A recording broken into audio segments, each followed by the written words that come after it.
Fox News alert, the UN Security Council set to hold an emergency meeting today in response to a provocative North Korean missile launch. The rogue regime testing an ICBM missile that could one day reach the United States. This as the country's defiant dictator calling the launch, quote, a 4th of July gift to the, quote, American bastards. This is Outnumbered. I'm Meghan McCain, here today, co-host of After the Bell on Fox Business, Melissa Francis, also from FBN, Dagan McDowell, co-host of Fox and Friends Weekend, Abby Huntsman, and today's hashtag One Lucky Guy, co-host of The Five, and Fox News political analyst Juan Williams. You're outnumbered, sir. I know it, Megan. But this is a 4th of July treat. Look at you guys. Look at the colors. Yes. I'm telling you, awesome. Look at your colors. Fired up. Blue shoes. I love that combination. But we pull no punches regardless of the holiday or the compliments. That's what I like. That's why I come. I come for the fight. All right, we got to jump right into it, okay? At the urging of the United States, the UN Security Council will hold an emergency session on the latest provocation from North Korea this afternoon. This as defiant Kim Jong-un dials up the offensive language and warns the North will never negotiate on its nukes. All this on the heels of its first successful test of a missile within potential reach of American soil. Chief National Security Correspondent Jennifer Griffin joins us live from the Pentagon. Scary stuff. Hi, Jennifer. Hi, Megan. Well, the Pentagon just told reporters this is not a missile they have seen before, and it was launched from a site not used before by North Korea. We've just learned from well-placed sources that the U.S. watched the North Koreans prepare for this launch in advance. They saw the missile being fueled. We're told that this new ICBM missile used liquid fuel, which of course means it takes time and is less mobile than if solid fuel had been used. All of this raising the question why the Pentagon did not shoot it down, given its size and the fact that the U.S. had advance warning. It flew for 37 minutes. This video of the test was provided by the North Korean state news agency. What worries officials here is this two-stage missile was able to re-enter the Earth's atmosphere.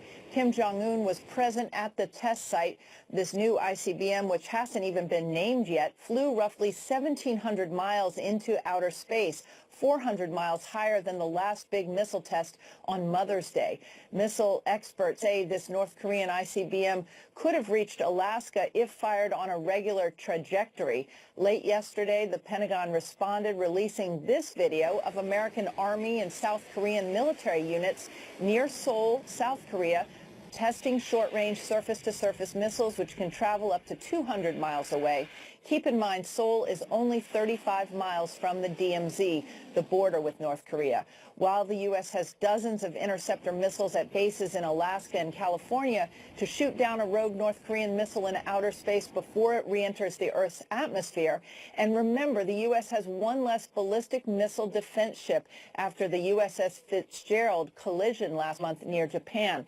The Fitzgerald had advanced radar and missiles that could be used to shoot down a North Korean missile. In the Navy's last test to shoot down a missile from a warship on June 22nd, the test failed when the missile missed the target. North Korea will be near the top of the agenda when President Trump touches down in Germany for the G20 summit with world leaders.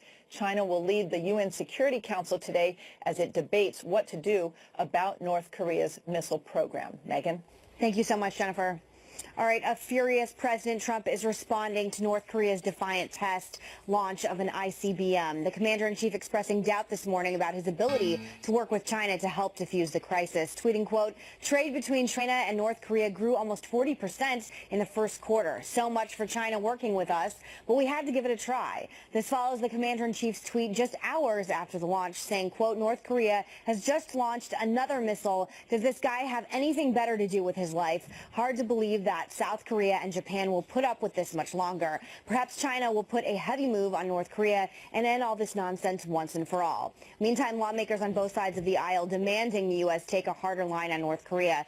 Nebraska Republican Senator Clark Fisher, who chairs the Senate Armed Services Subcommittee on Strategic Forces, says, quote, we must bring greater pressure to bear on North Korea and its international patrons, China and Russia. We should have no illusions that they will solve this problem for us. And when pressed on just what former President Obama was doing about North Korea the past 8 years, California's Tony Cardenas, who serves as the House Assistant Deputy Whip, shifts the blame back to President Trump. Watch. when you look at it in 2020 hindsight, perhaps they could have or should have. But the bottom line is this: 6 months have gone by, and this president has absolutely no plan. He talks tough. He said that missile test was not going to take place. It did, in fact, take place. They finally admitted that it was a two-stage missile, and it has intercontinental capability. Now what do we do?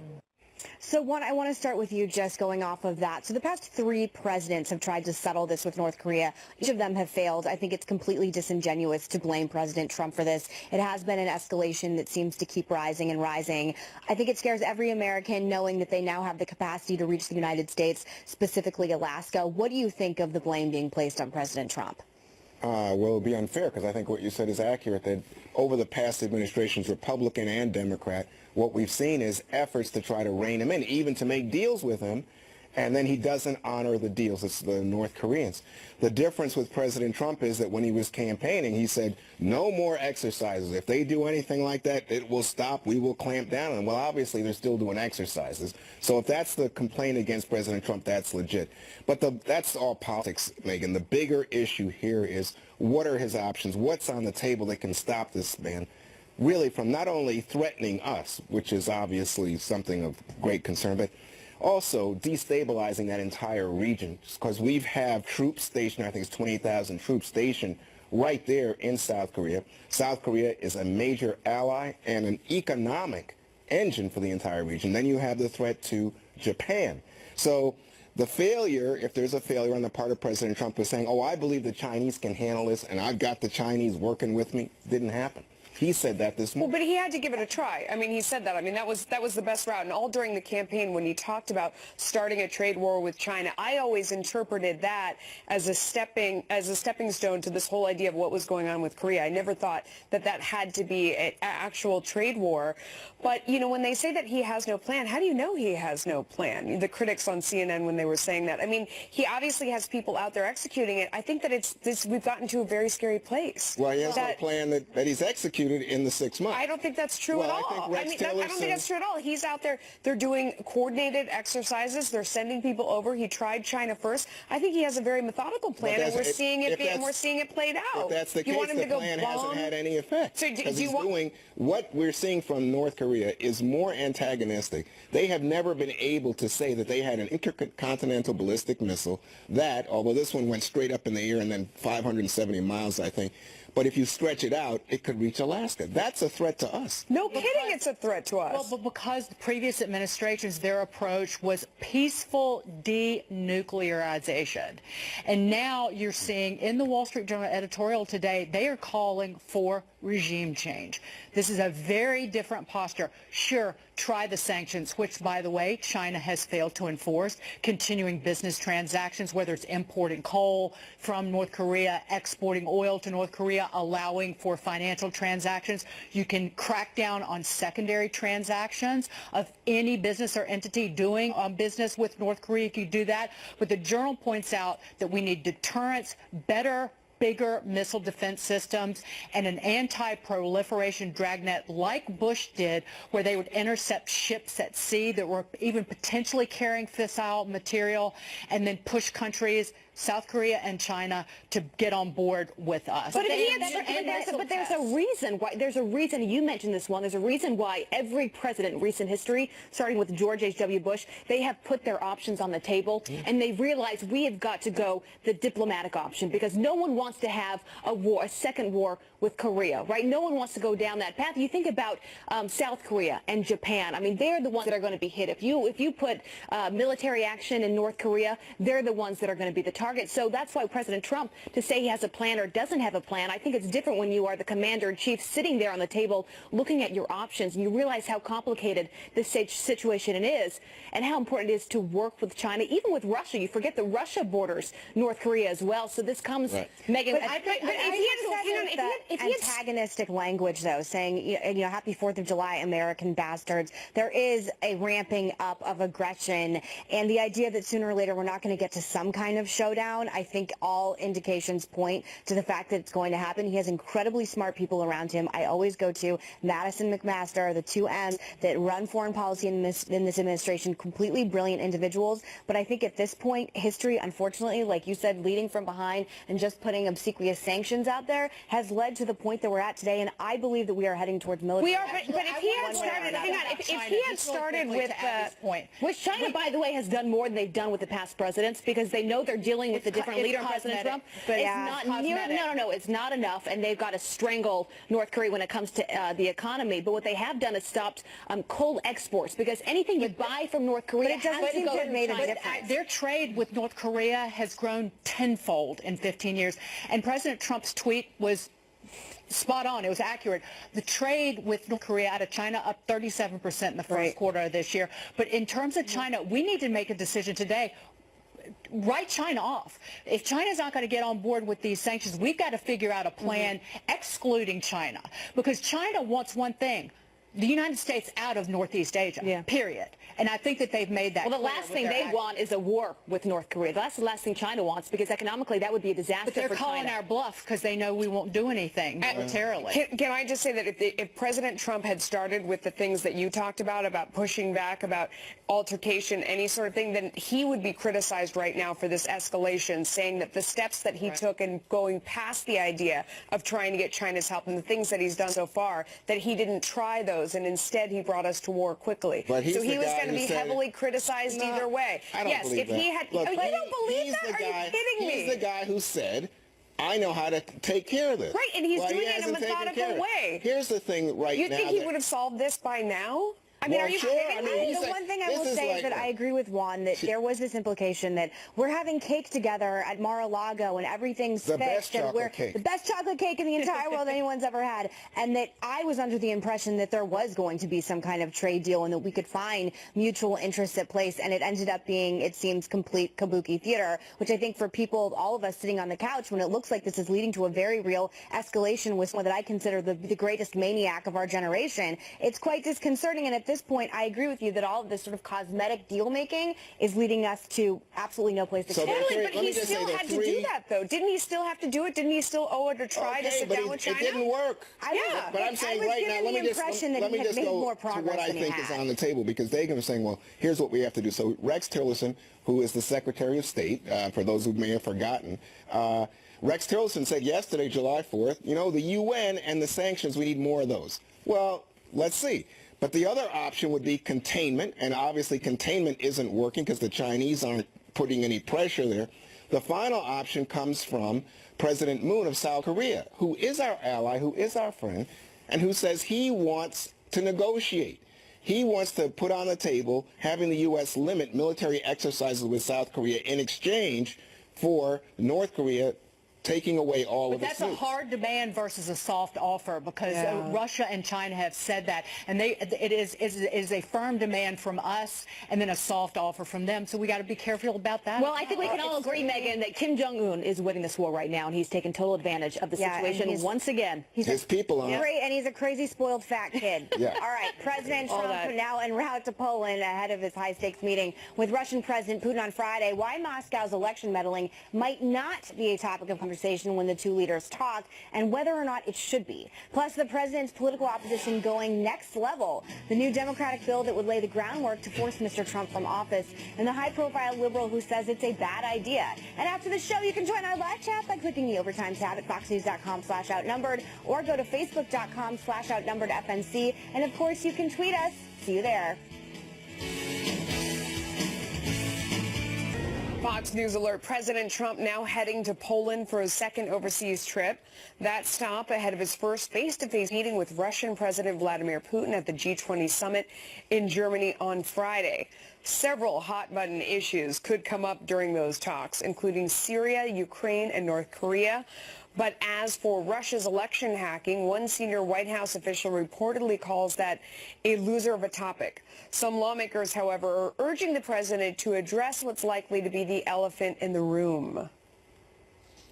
It's an important conversation because before you know it, it'll be 2017, 2018, 2019, and you have future elections. Who knows if, a few years down the road, the role that everything's flipped. It's Republican email accounts that get hacked into. As Americans, it's important for us to be united on this front, protecting the process, not just looking backwards, but looking forwards as well, and to send that message to make sure it doesn't happen again. So clearly that's true. Megan, I'll start with you. The only thing is, though, I don't know how you advance that conversation because he denies it happened. Vladimir Putin denies it happened. So how does that conversation go anywhere? I don't know if that's great advice to say, oh, let's bring up the elephant in the room. I actually maybe would advise to stay as far away from that as possible. I still believe the optics on this are going to be very important. I got into a little bit of a heated debate, I believe you were on the couch, to Abby with Charles Payne last week. I do think if they look to, I do believe, I think optics are important in politics. Juan, you may disagree with me, and I think that if they stand together and they look to chummy, it could end up completely backfiring. What's interesting is the White House is really tempering down expectations on this, saying, you know, just their language coming out of this is not going to be a big deal. This is just a normal meeting. And it's not. These are two of the, I think, the most famous men in the world right now, and they have a very complicated history, and I believe President Trump is still under investigation for possible ties during the election, and I think it's going to be must-see TV, quite frankly. And the timing could not be more important when you think about our fight with terrorism, what we were just talking about with North Korea. And Megan, I think you're spot on. I think the optics are more important now than ever because you look at how the media handles anything that President Trump does. I mean, think about his first foreign trip. I mean, I read more headlines about the fact that he wasn't holding his wife's hand than I did about the actual substance of that trip. One thing about Trump, President Trump, is he's the most unpredictable president that we've ever had. So even if they say, you know, what they have planned to talk about in that meeting, who knows? Because he gets in there and he talks about whatever he wants to talk about. But Juan, to Megan's point too, the concern is what will the media focus on? Because that's ultimately what the American people will get out of this. Are they going to get substance, or are they going to get the optics, the fact that they shook hands, that maybe they smiled together, that they're best friends, which may not be the truth at the end of the day? Well, obviously, the president has expressed his admiration for Vladimir Putin. And so I think in this moment, when you have the U.S. Congress reinforcing the ideas that sanctions are not going to be removed, we're going to put a limit on what President Trump can do in terms of making friends or friendship or peace with the Russians. The question is, what is the substance? So what is this about? Well, what do you think is the number one issue? Should it be Syria? Well, no, I think, look, just to me, speaking here, you know, the day after the 4th of July, you got to speak the idea that you tried to interfere or did interfere according to the intelligence agencies. Making progress on Syria is more important?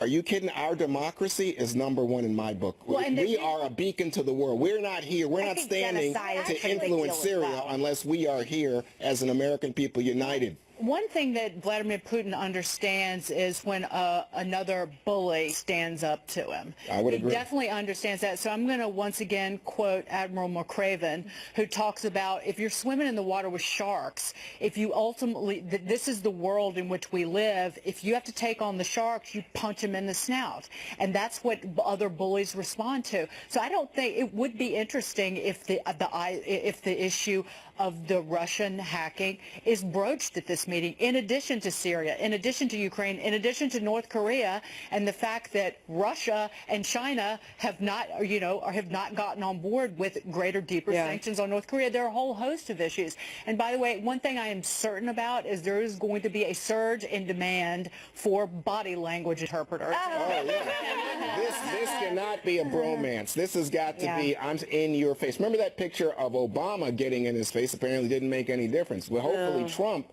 will get in his face and send a signal that I'm not playing games. I'm not somehow enamored of this autocrat. But they also need to have a serious conversation about all the issues we've talked about on this couch. They need to get somewhere, hopefully, from meeting face to face. So there is that balance. But Putin is brilliant. I mean, I just read a story today talking about how he knew a woman that was interviewing him was scared of dogs, so he brought his big dog with them. This is someone who will 100% become prepared. He knows about optics, and again, I just really implore the White House. And we should really know. Stopping in Poland is part of the optics, saying that I'm stopping in Poland, so I'm not sidling up to Putin and Russia. I stand with Eastern Europe. It's also important to know that we shouldn't know everything that goes on. I mean, this is diplomacy behind the scenes. These two leaders are getting to know each other. We're not going to know what happened. We're not going to know what was discussed, and we're going to have to be satisfied with that for a little while. All right. In the meantime, the Attorney General of Texas may force President Trump's hand on immigration, the new legal threat, how the president should respond, and what it could mean for the GOP heading into the 2016 midterms. Plus, Chief White House strategist Steve Bannon breaking ranks with his party on tax reform, why he's now saying the very rich should pay more, and what it could mean for the economy and middle-class Americans.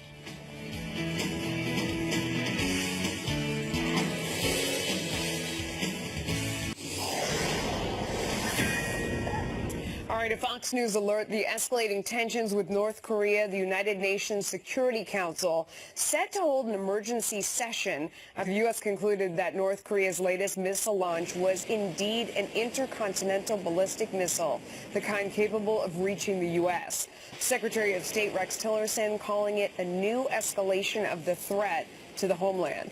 We are following these developments closely. We're going to keep you up to date on the latest.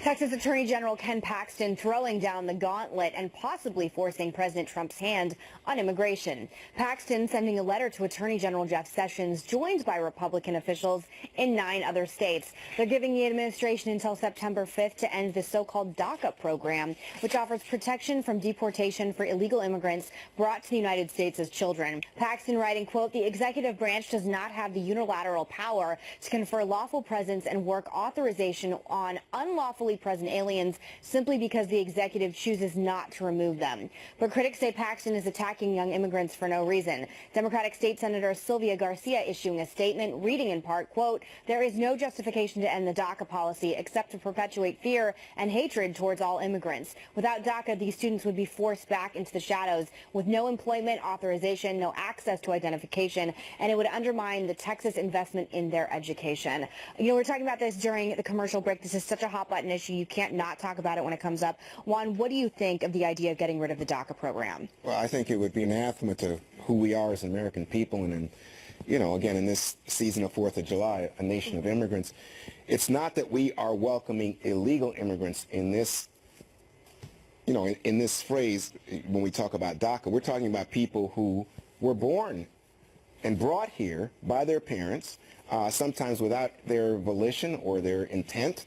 And so these are people who've grown up as Americans. They know America. Oftentimes, ironically, they speak English. They may not speak even Spanish. So to me, I would agree with Representative Garcia, who said it looks to me like part of an anti-immigrant thrust that's sweeping the country, and I find it disquieting. Part of it may be President Trump's decision to say we're not going to extend this kind of grace to parents. Remember, he did away with the so-called DAPA. Now it comes to DACA, but I think the state attorney generals are playing politics. Well, also, it really divides the Republican Party. We were talking about this in the commercial break, Megan, and Dagan, you said this too. Plus, the administration is combined because you have a lot of even Republicans that when they think about the children and DACA, it's really an emotional and real thing for so many people and for so many families, and that's where you can get this divide within the party, and I'm not sure that's healthy for the party to go through right now either. I think it's confusing too, Dagan, because I was under the impression that President Trump, he himself said he wasn't going to go after dreamers, that he was going to focus more on, you know, gang members, people who had continually broken the law, gone to sanctuary cities. So I'm a little confused why we'd specifically put the focus here. Well, the Trump administration has continued to honor the DACA program for younger people. They've issued new permits. They've continued to do that. But they also, at the same time, have gone after people who lost their DACA status, at least some of them, and tried to arrest some of those individuals. There have been reports. Remember, there was a front-page story in the USA Today about that. It was someone who left the country and came back in. But the issue is the program for parents, and that's the legal hole that Ken Paxton sees in these other states, because, see, that was never put into place. That was President Obama's idea to keep those parents here. That was never put into place and was held up. And it is an issue in many of these border states with children because the public school systems are required under law, under an early 80s decision from the Supreme Court, to educate all illegal immigrant children in this country, rightfully or wrongly, but it is a huge financial burden on these communities. Because they don't speak English, and they have to reteach them English, yes. It's that, and it's just the influx of these individuals that we saw when President Obama was in office. I agree with Juan in the sense that I do think that this is politics and it's a political trap, because we have heard President Trump say again and again that he's going to continue this program, that he doesn't want kids who are brought here against their will. For somebody to be pushing him in the other direction is trying to force him into territory that causes trouble, makes him comfortable. It's a trap. It's a trap. All right, let's move on. Chief White House strategist Steve Bannon stirring the pot, touting a tax hike on America's richest, a move that might not go over so well with the Republican base. A member of the Trump administration telling Fox News that Bannon wants the top tax bracket to have a, quote, 4 in front of it, to help the middle class. The top bracket currently stands at 39.6%. And though conservatives might not like the sound of that, it could play to the same populist appeal that helped get President Trump elected in the first place. Melissa Francis, I'm a little dumbfounded. No, I mean, you need to look beneath this. This is very clever. Explain it, Melissa. I will. Because the wealthiest in our society and the most powerful have become Democrats. I mean, if you look around at the CEOs on Wall Street, the country has flipped.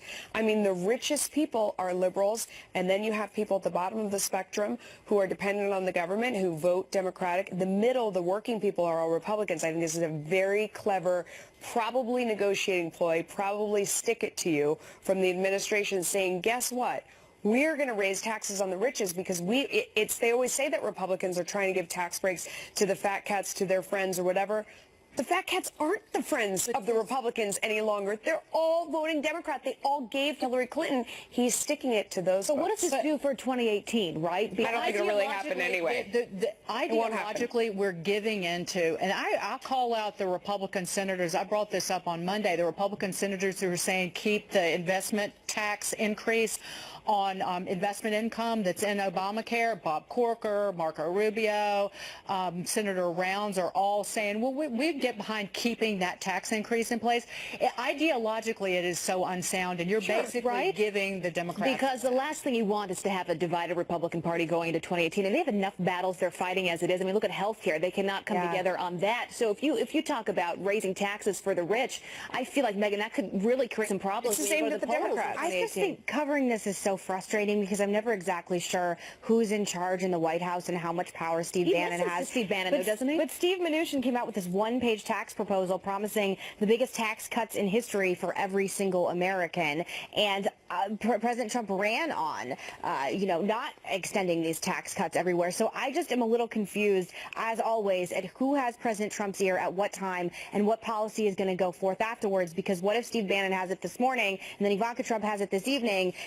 This story could change by 5 o'clock this evening, which is why I find covering this administration so frustrating. And I also find it the fact, I mean, we need to reiterate that the top 1% pays a greater percentage of taxes than the bottom 90%. And half of Americans pay no net federal income tax. Half of this country pays not a dime to pay our people who are defending this country, our people in uniform. If you don't pay any federal income tax, I'm not talking about the payroll tax. I'm talking about if you don't pay any net federal income tax, you are not paying for our defense. Well, guess who's benefiting from all the growth on Wall Street? It's that 1%. It's not the they all working voted class, for Hillary. and certainly not the poor. And they I all don't know voted for if they Hillary. all voted for Hillary, but I think if you look at the Trump administration, one of the big complaints about drain the swamp. Everybody out there knows I'm right. They're all Democrats. They are all. Yes. And that's why Goldman Sachs is in the cabinet room. Yes. I wonder Sheldon Adelson didn't vote for Hillary, and he's a billionaire. There are billionaires out there who are not all Goldman Democrats. Sachs gave their money to Hillary Clinton. The banks on Wall Street supported Hillary Clinton overwhelmingly. This is very similar. First of all, I don't think this is real. I think it's a negotiating ploy. And I think it's very similar to when they said they were going to get rid of the deduction for state and local taxes. Because who does that hurt? It hurts the big Democratic cities that are run by these mayors who overspend, and people continue to pay taxes in those cities because they can deduct it from their federal income tax. Wow. So the federal taxpayers are supporting these Democratic liberal cities that overpaid. This is all about tweaking Let me just say Democrats. what I think is very real is that this is the start of negotiations over tax reform. Yes, it is. So You're what right. we have And that's some good news because a lot of people are ready for tax reform. So what you have is Steve Bannon pushing one angle. You have Gary Cohn, the Economic Council inside the White House, similarly pushing against sanctions and the like and like. And this is a move that I think will signal to the Senate as you begin to talk about tax reform. It doesn't have to be locked into, Trump and the Republicans are benefiting the rich. No, here it is saying we're all about the working man. But they're gonna go full Bernie Sanders in the meantime. It's so confusing to cover this. I'm sorry, but this is rhetoric straight out of Elizabeth Warren. You're advocating for a tax increase, and you are currently called a Republican or conservative. I've got a few other choice names y'all might ought to be called. Okay. Amen. Which I will not share with you. Nearly 24 House Democrats are lining up behind a bill that could force President Trump out of office one day. Why one fellow Dem, a high-profile liberal, is warning them that would be a bad move for the party and the country.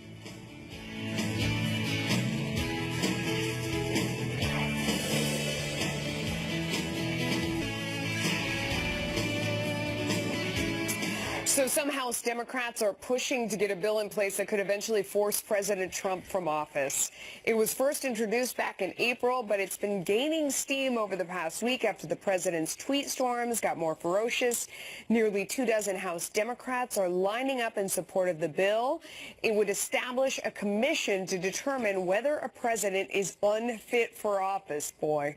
And that commission could then invoke Article 4 of 25th Amendment, which states that when Congress can provide, quote, written declaration that the president is unable to discharge the powers and duties of his office, the vice president shall immediately assume the powers and duties of the office as acting president. But former Democratic Congressman Dennis Kucinich says this move would do more harm than good to the Dems and to America. I think it's destroying the party as an effective opposition. People want political parties to be focused on America's economic needs, on jobs, wages, healthcare, education, retirement security, and peace. And they want American politicians to be constructive, not destructive. And I think that, you know, what's happening here is not, it's not good for the country. Kucinich also says that the American people elected President Trump and that Democrats need to find some common ground. Digging. Healthcare tax reform, healthcare tax reform, healthcare tax. I wish they could just focus. Well, in terms of these Democrats, this is the equivalent of the fractious old dude standing on his front yard, yelling at the kids in the street who are playing and having a good time while his home is getting robbed. Because that's exactly what happened, because they're focused on completely the wrong thing. And the Democrats foolishly thought that Hillary Clinton could win because they're voting against Donald Trump. Again, it's the same argument. It's like, vote for us because we're not him. I just don't think well, they have the math. They've got the math in their favor, right? They thought that this was theirs to lose with Hillary. I mean, you think about this bill that they're trying to pass. There are more Democrats that are on board with this than that signed on for the Kate Steinle law and the sanctuary cities, just to put that in perspective for you. But you also think about where our Democrats won right now. I mean, this is the fourth election they've lost when you look at the most recent race in Georgia. What is their platform? I mean, is this what their focus is? Because that does not bring people, at least as far as I know with elections, that doesn't bring people to the polls. What brings people to the polls are ideas, a real agenda talking about where they stand on health care, on immigration, on the economy, most importantly on foreign policy. This seems to be what their focus continues to be. Well, I don't think it's a bad idea in the sense that the liberal base is outraged at Trump and to some extent unified in their opposition to Trump. And, of course, Trump had his kind of, I think, extremely offensive tweets about Micah Brzezinski on MSNBC and then this thing over the holiday of body slamming CNN. Which was hilarious. So people have to think, well, is this presidential or is this beneath the office or what? Why is he doing these things? But they're pulling the mentally ill card. Well, I think that there are people who ask that question, but in response... Do you think that he's mentally ill? I don't know. I just think I've never seen as impetuous and erratic a president Then I as this. want a bill when the Iran deal started saying that anyone who was involved in that was mentally ill, because I think that's a hell of a lot more dangerous than anything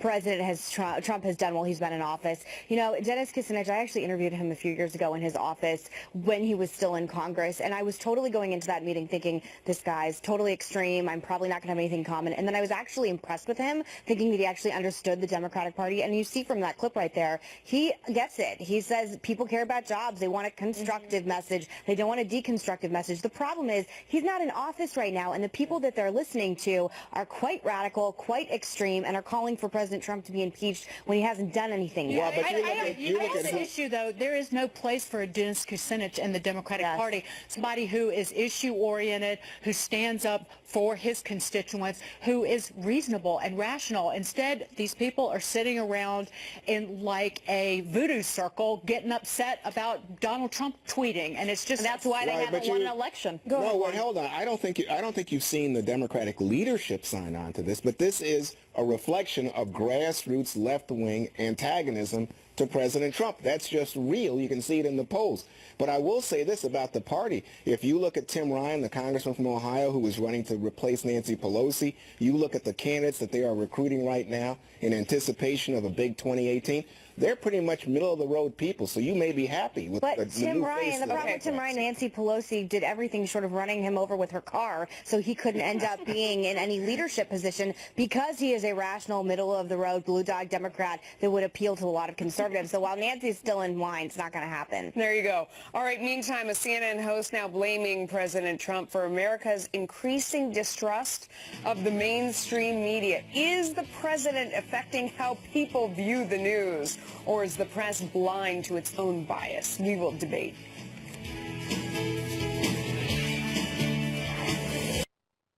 More Outnumbered in just a moment, but first to John Scott with what's coming up in the second hour of Happening Now. Hi, John. Hi, Megan. In our next hour, the health care debate rages on as Republican senators defend a planned replacement for Obamacare. Can they get it done when they return from their summer break? Meanwhile, President Trump is en route to Europe right now for a second time since the election. He will speak in Poland. Later this week, he'll meet with world leaders, including Vladimir Putin, at the G20 summit. They will likely address issues like the North Korean nuclear push. That's coming up on Happening Now. Megan. Thank you so much, John. Looking forward to it. See you then. All right, well, CNN senior media correspondent Brian Stelter now blaming President Trump for Americans' distrust of the media. While Stelter admits the president needs to do some, quote, soul-searching about their unpopularity, he also points the finger pretty firmly at the president. Watch this. Partly, these are self-inflicted wounds over the course of decades, but a lot of the reasons for distrust of the media has to do with politicians like President Trump telling people not to trust the media. We could do a better job telling our own story and explaining how this is real news, not fake news.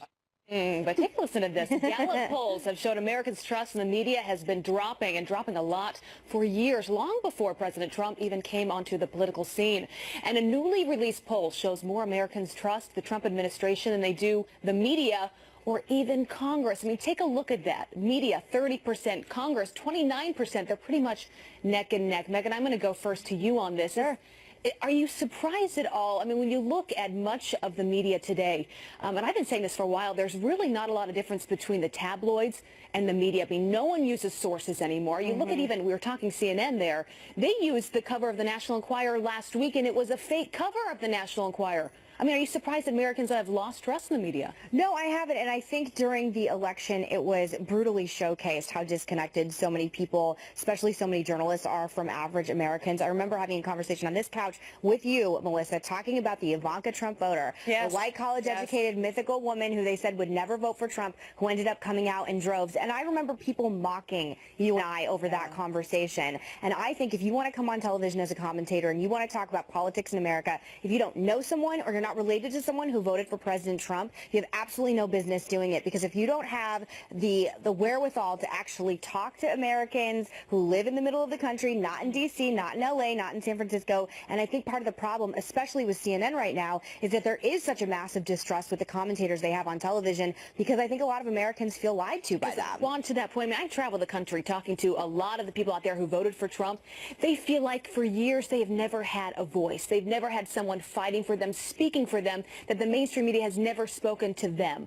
And they are happy the president is fighting, whether you agree with his tweets or not. But there is this disconnect between what the media is saying and reporting on and how much the country is feeling about this time. Well, when I look at the numbers that you were citing there, I think, gosh, 70% of the American people don't trust him or the media. These numbers aren't great for the media or him.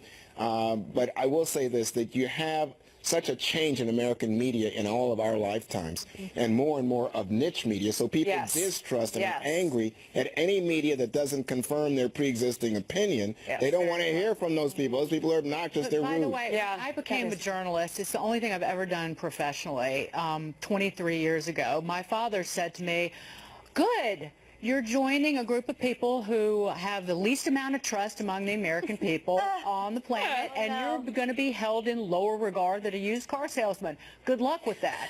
So this is not something new. The one thing that does upset me, there are so many great journalists out there. I read the Wall Street Journal front to back every single day. And there's so many stories that we would not have known about without the Wall Street Journal. The ransom payment to Iran, the pallets of cash sent in the middle of the night, the blood testing company that was uncovered by basically this blood testing company that was well, let me just say a good word for journalists. Let me just tell you, in Mexico these days, they're killing journalists. We in America have in our Constitution protections for a free press because it holds people of power, including those who are corrupt or self-serving, to account. That's what the press should be doing.